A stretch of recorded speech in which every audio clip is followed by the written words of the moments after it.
Okay, let's check what we have inside. Quick manual, additional yellow switches. This is a keyboard itself, like light pink and dark pink with this additional metal knob, metal plate on the backside. So keycap puller, key switch puller, and additional like custom coiled USB-A USB-C cable. Super nice.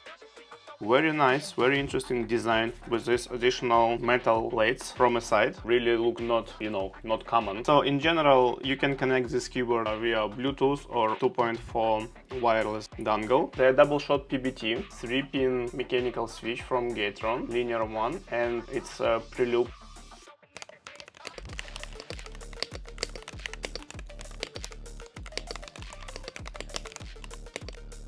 Keycaps is obviously not shine through, so it's a little bit hard to see the legends because they're kind of pink, but in general you can see that it looks good.